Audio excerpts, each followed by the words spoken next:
And I'm saying common about has apart with omo head coach ni the technical setup ni na Didi Dramani and omo makano. Na Kwame Opare do abechech nsemu kakra as to why a comprehensive review no omu job ni no ekwan. Yentu Opare do na kasa edema hasofugna yentu aso. Maestro, say, from an ordinary point of view, because the ordinary, I say from Pujineti, not say Oshana, you understand. Because say, wabo competition, and I say, we're going to a league where the third is here, then it means that there shouldn't be anything wrong with that. You understand. If you also look at it from the point that, look, this is Accra House of Folk. We don't go into competition.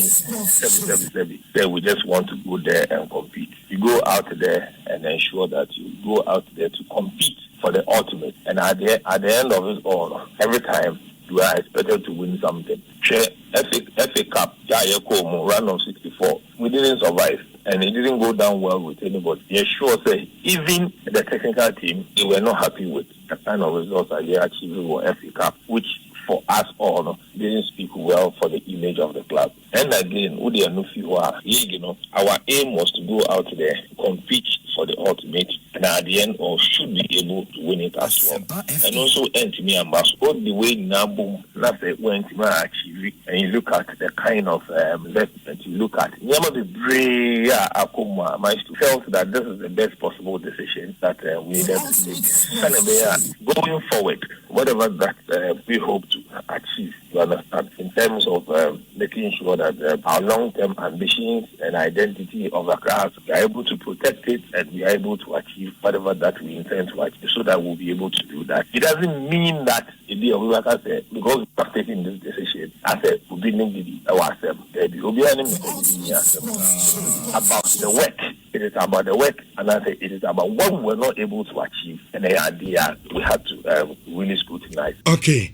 Enti Kwame Opare do kasa de ma House of Folk enra ana one yenuanum asempa efo eye sa interview na said I mean oka twintu enya afi na mbecheche mutinti bia but se wutie Kwame Opare do opaso oche said na ye kasa ade no kra na personal sentiment o se nya no House of Folk sebi enya mediocre team se House of Folk season mu a na ye bo league se House je uko MTN FA Cup a won film run 64 enti Didi pam eye purely performance ayi no mugina so am de pam no enti mo obi nkogina ba bi nka so eye woni togo issue bi ni ade no performance papa no ba bi anon pesa has de kudu no wenti mi amfa kudu ho enti tintin ni tietie na say ye bo season we after a comprehensive review papa no afeli dude has ye moligi ma has in tosu ted has a tosu ted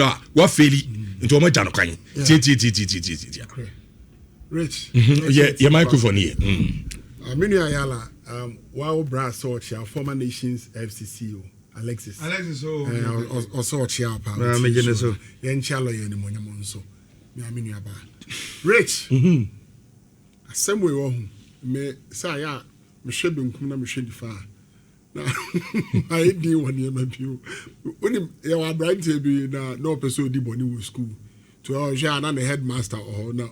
You come down say, they are heady, have a coffee, uti. As some way, number was here, they can't.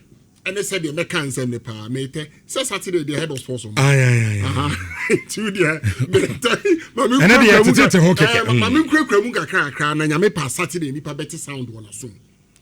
Charlotte, my min try, baby. Asamo Opare kaino, graduate Opare. One, or ye PRO, meboa, for the club. Yeah. Papa mo bonimu Opare eba. I will say Obabe defend the position of the club. And Ejumano. The very moment Opare eba drifted away from that. Now no beka kasa. I quite say on him penny for any some moments also no ankasano. The job as the PRO for the club na ankasano has been defeated. Hence also the Nejuma tour. And apparently just say Bianco Opare na emu no. Anko the Ejuma to hono mo a. And an near be on mobetimi akansa de also ka. Ti for now men for time and Opare is one person about PR Ejuma. Why a league num pa no.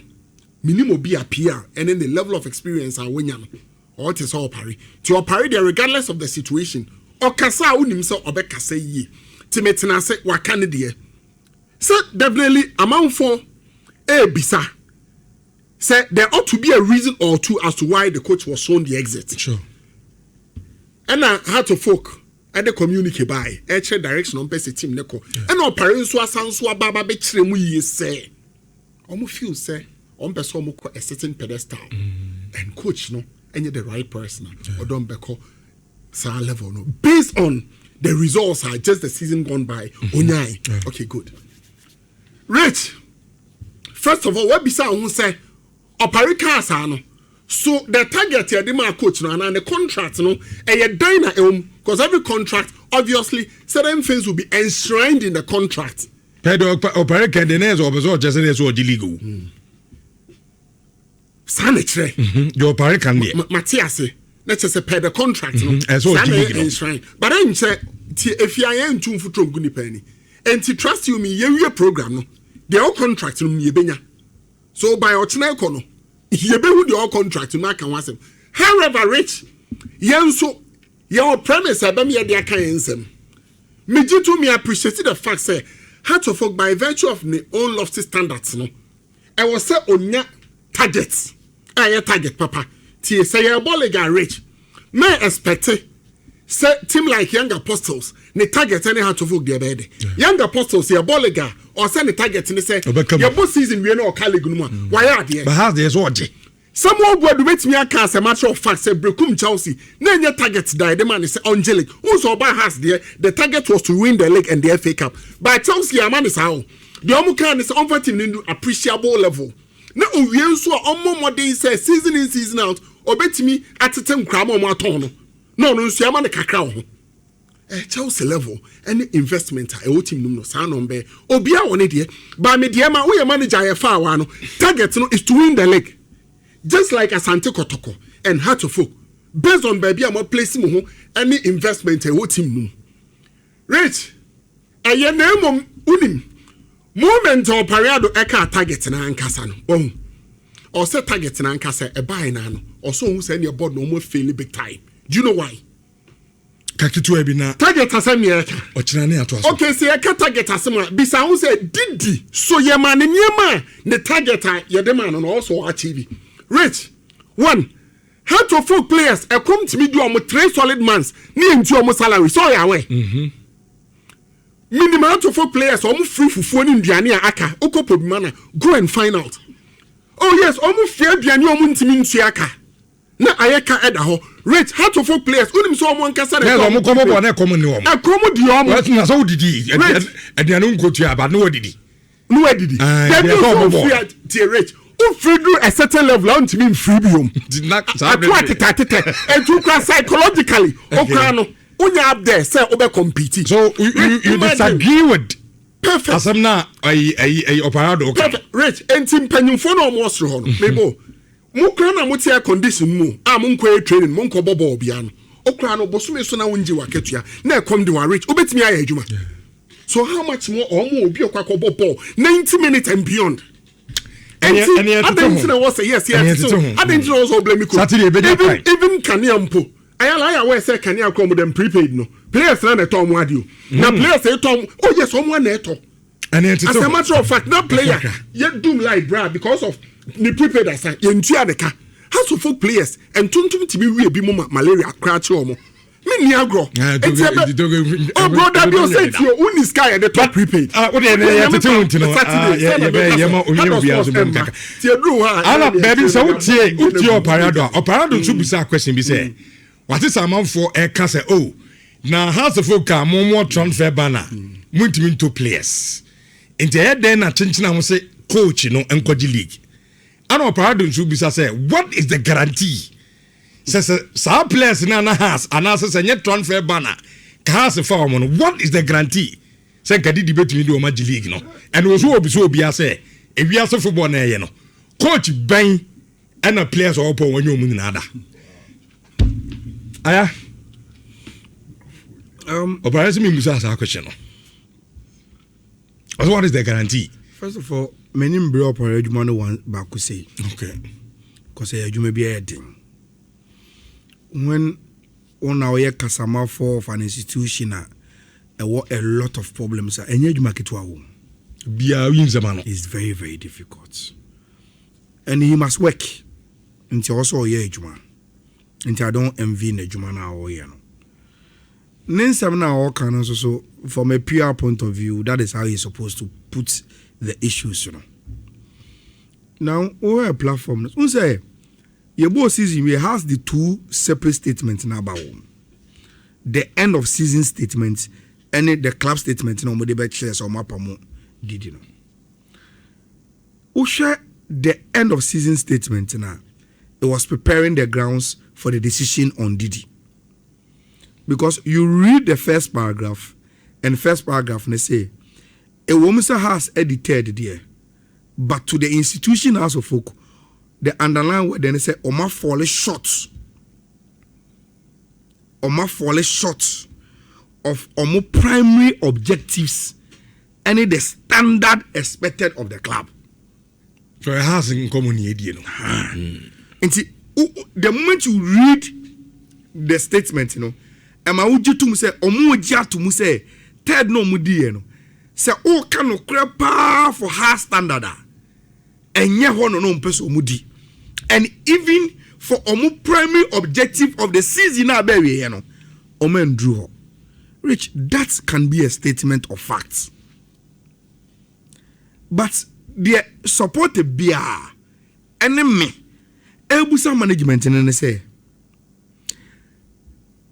standard nene primary objectives no almost set almost set said the whole house of folk team and they also achieve and as a coach in because from the board and almost set objectives then they give it down to the management and the team to achieve it, and even in doing so the board no have a responsibility to make sure say some objectives here are set. At the end, I am from Mamu achieve. It is fundamental. You can't tell Power Sports to be number one when we come here and the microphone is not working. You need internet to do our production. Because I analyze a doom station. You get it, but some so won't. Then you say no, but I still want you to be number one. Oh yes, are you being fair? No. And to me, there is a simple question. No. Say has edutum say per the end of statements now me de buy no omo fairly omo primary objectives there and they failed together. They be a boss speech or can say which I must say ayala say who ye adwuma institution bi mu na de ope bia omo de ma wa one message pen almost omo de ma trap say who fail you are gone. Who much is giving, much is expected. Has should be honest with themselves. Say, Ted no mudi and paying for na ampa. Na enunti oma fall short of our primary objectives are. Omo ankasan so no. Resources, echitai, platform, how they set up Didi and then the boys would they be fair to themselves and say, oh, yeah, mamu bibia. Na e was a boamo amamo primary objectives mo achieve yana. Say if the answer is no, that is why people are questioning their decision on sacking Coach Didi Dramani. It's as simple as that. Coffee, Brahma na di etete Saturday be na time pa na edin komuni. Rich, honestly speaking, I think that at the end of the day, so we share the league table from 3 seasons ago till now as technically can hold on to almost stance. But me know say they are taking that decision purely based on data, but with the context of Hearts of Folk, it's a wrong decision in my opinion. Hearts 2 seasons ago, it I think 14th position. So I no more battle relegation. Last season, the third with 58 points. This season, the third with 54 points. So technically, we're short of points, 4 points. And they didn't get the FA Cup. But Rich, one of the things that they have to focus on And anywhere massive folk every for some time is that when Ato Folk, the most recent history of Ato Folk, time of my very successful, no, they had the stability of a coach in Samo Obwedu. And good players on Mobile, someone was able to use them to be very successful until Local Africa and Yemanko and he had to leave the club. But domestically, they were the best club. In getting Didi Dramani, they had gotten a brilliant mind that if not for nothing, at least for one more season. Like I'm saying, technically, who data now? He can say the things that he's saying. Oh, you know, so kakra. But the truth of the matter is that the reason why Didi was sacked is not because of performance of Accra Folk. Anybody that's at Accra Folk can say what they've said. I'm also saying what I'm saying. Say Didi, you're sacking me because of performance.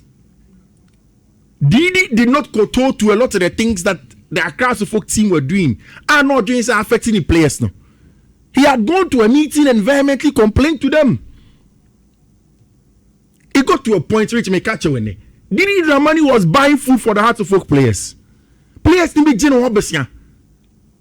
No team can call this kind of back because where that coach Didi Dramani who players up a 30 series at all a year. Also Charlie David can remember. Auto watch be media. You understand? So but Papa no see come.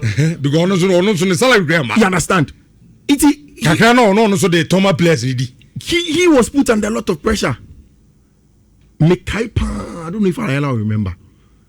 When Didi was first appointed, the first question Ala asked was that, do we know him Didi as a very intellectual person?